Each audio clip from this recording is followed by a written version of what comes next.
Alrighty, welcome back, round two. So we're continuing our look at transformations, but now we're looking at a second type, a reflection. So that's the type of transformation in which a geometric figure is reflected over a line of symmetry. So like we're flipping our object over a line. The pre-image and the image have different orientations, so they're facing different directions, but they're going to be the same shape and size. So recall back to when we investigated the word isometry and we learn about what that means. An isometry is when you're taking an object and moving its position, but you're not changing its size. So this reflection is another type of isometry, just like translations were. If you're going to graph a reflection in the coordinate plane, then each vertex or each point in the image is going to be the same distance from the line of symmetry or the line of reflection as the corresponding vertex in the pre-image. So if you're taking something and you're reflecting it across the x-axis, what you'll notice is that the x value or the x coordinate is going to stay the same, but your y coordinate or your y value is going to change sign.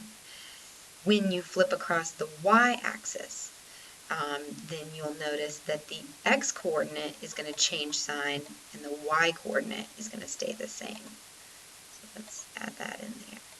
X-coordinate changes sign. And when we consider an example or two, I think that'll make a little bit more sense. So let's flip on over to our first two examples. Again, we're going to look at these independently, so like at home when you're watching the video, and then the others in class. So first thing let's do is read our directions. MNO, or triangle MNO, has vertices or points at M, N, and O. Graph the pre-image and the image M prime, N prime, O prime reflected across the x-axis. So this is kind of the most important thing, which my line of symmetry is, so I'm going to underline that. Let's begin by graphing our original triangle at the points 2, so over 2, up 3. I'm going to be really sure to label as I go. That's going to help me a lot. So there's point M. N is at 3. 1, 2, 3, up 7. 1, 2, 3, 4, 5, 6, 7. There's point N. And point O is at 5, 4. So 1, 2, 3, 4, 5. 1, 2, 3, 4. So that guy right there in the blue is my original triangle. Label point O. All right, and now what I'm doing to that triangle is I'm reflecting it across the x-axis. So instead of being up here in quadrant 1, I'm reflecting it and it'll end up down here in quadrant 4. I'm just going to consider these points one at a time, and I'm going to make my image in a different color.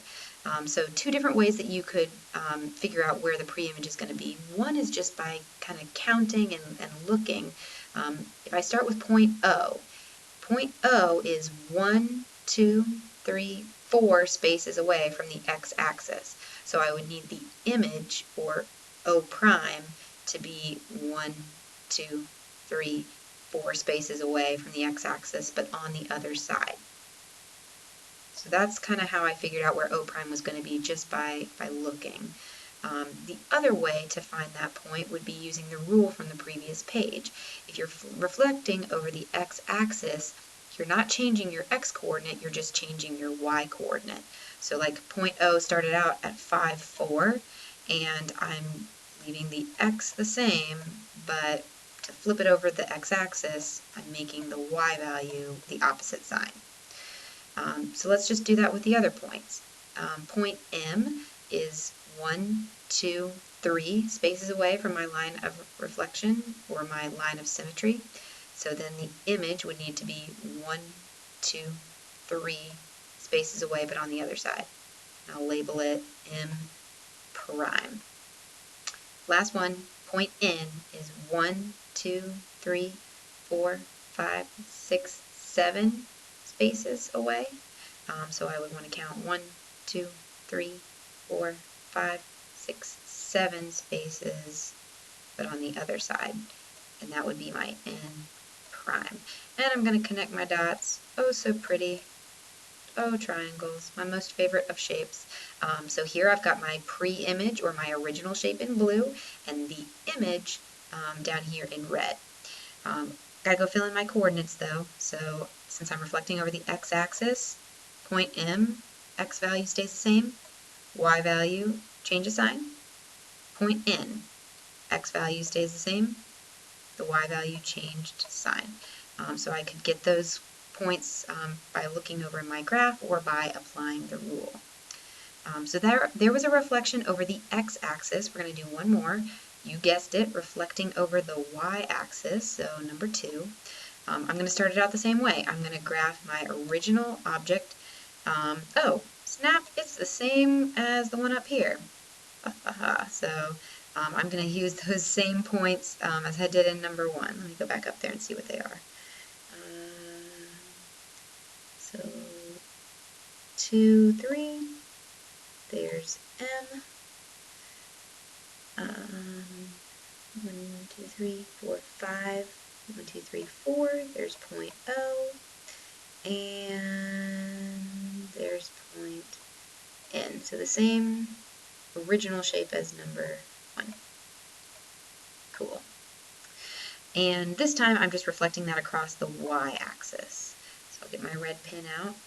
This time, if I'm starting with point M to find the image, I look at how far away original point M is from my line of reflection, or the y-axis. I'm flipping over to here, the second quadrant.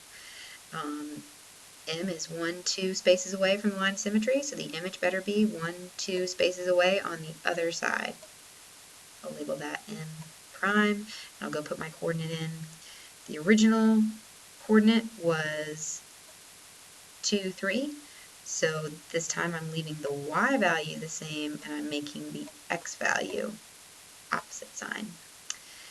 Point N is 1, 2, 3 spaces away from the line of symmetry, so image 1, 2, 3.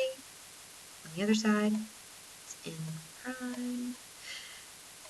And last one, O is 1, 2, 3, 4, 5 spaces away, so 1, 2, 3, 4, 5 spaces away. Oop, that was a very large dot. And there's my new image when I've reflected across the y-axis. I'll fill in my coordinates. So original point N was at 3, 7. New point N would be at -3, but still 7. Original point O was at 5, 4. So new point O, or O prime, would be at -5, but still +4. And that's all there is to it. Come to class ready with questions. I'll see you then.